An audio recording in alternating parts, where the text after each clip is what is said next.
વાર્તાનું નામ છે દિયર અને ભાભીની દોસ્તી। મારું નામ રાધિકા છે। મારા લગ્નને હજુ 2 વર્ષ જ થયા હતા।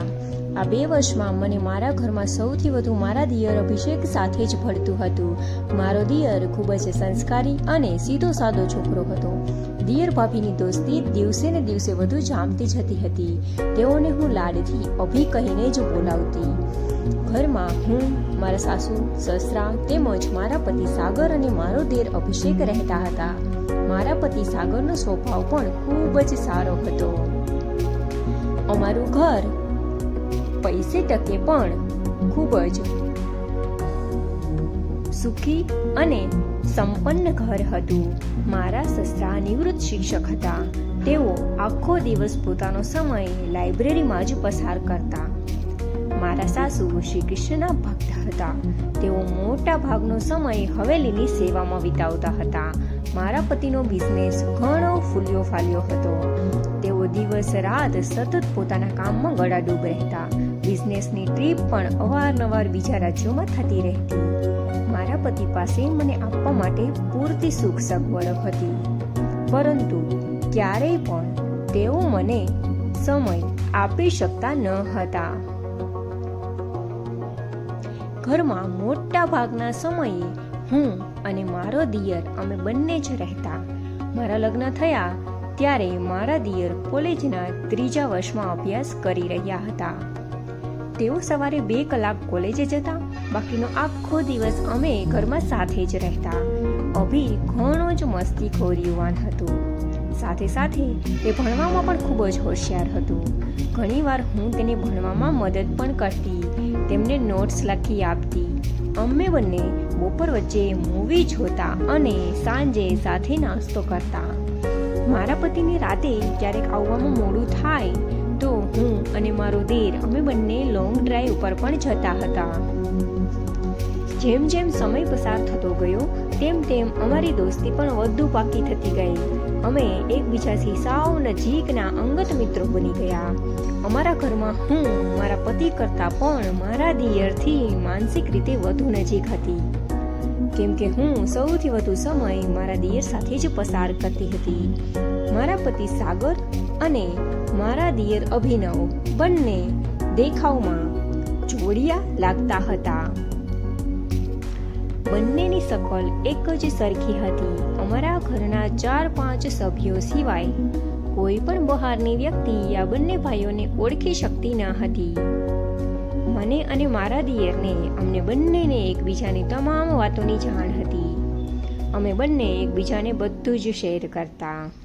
મને અભી ખૂબ જ પસંદ હતો। લગ્નના આ 2 વર્ષ દરમિયાન અભી સાથે ખૂબ જ નજીક રહ્યા પછી તેનામાં મને કોઈ પણ જાતની ખોટ દેખાઈ નહીં। અભી કોઈના પણ પતિ તરીકે પૂર્ણ પરમેશ્વર હતો। અભીના લગ્નની વાત ઘરમાં ચાલી રહી હતી ત્યારે હું અભીના લગ્ન બીજે ક્યાંય થાય તેવું ઈચ્છતી ન હતી, કેમ કે સાગર સાથે લગ્ન કરીને હું ધન્ય થઈ ગઈ હતી।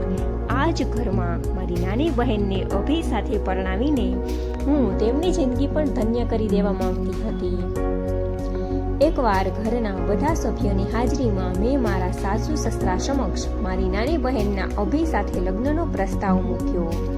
2 વર્ષથી ઘરમાં મને સારી રીતે રહેતા જોઈને મારા સાસુ સસરા તરત જ મારી બહેનના અભી સાથે લગ્ન માટે રાજી થઈ ગયા। અભી કદાચ મને ના ન પાડી શક્યો, તે પણ આ લગ્ન માટે રાજી થઈ ગયો।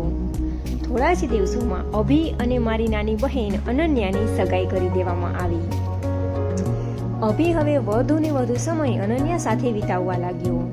હવે મારું અને અભીનું બપોર વચ્ચે મૂવી જોવું, સાંજે નાસ્તો કરવાનું અને રાત્રે લોંગ ડ્રાઈવ પર જવાનું પણ બંધ થઈ ગયું। મારી જગ્યા હવે અનન્યાએ લઈ લીધી હતી। મને આખો દિવસ ઘરમાં એકલા કંટાળો આવવા લાગ્યો। મારા પતિ સાગરની સલાહથી મેં કોમ્પ્યુટર ક્લાસ જોઈન્ટ કર્યા। હું દરરોજ બપોર વચ્ચે કોમ્પ્યુટર ક્લાસમાં જવા લાગી અને સાંજે આવીને અભીના લેપટોપમાં એ બધું રિવિઝન કરતી, નવું શીખતી। અભી અને અનન્યા એકબીજામાં પરોવાઈ ગયા અને હું કોમ્પ્યુટરમાં ખોવાઈ ગઈ। એક દિવસ મેં અભીના કોમ્પ્યુટરમાં જે જોયું તે જોઈને મારી આંખો ચાર થઈ ગઈ। મારા પગ નીચેથી જમીન ખસકી ગઈ. એક દિવસ રાત્રે હું શાંતિથી કોમ્પ્યુટર પર નવા પ્રોગ્રામ શીખી રહી હતી. કોમ્પ્યુટરમાં રહેલું પ્રાઇવેટ નામનું ફોલ્ડર મેં ખોલ્યું અને ફોલ્ડર ખોલતા જ હું મોઢામાં આંગળા નાખી ગઈ. એ ફોલ્ડરમાં અભિનવના અલગ અનેક યુવતી સાથેના ફોટા હતા.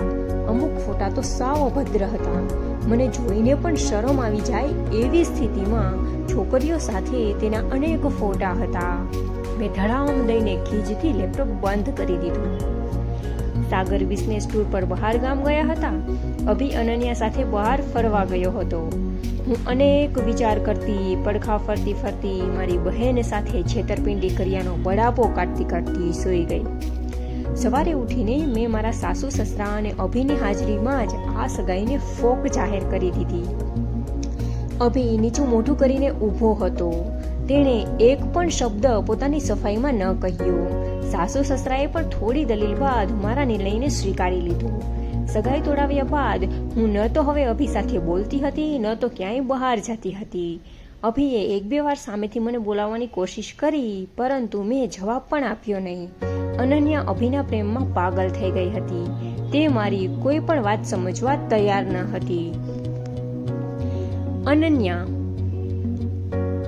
એક જ જીદ લઈને બેઠી હતી કે મારો અભી આવું કાંઈ કરી જ ના શકે.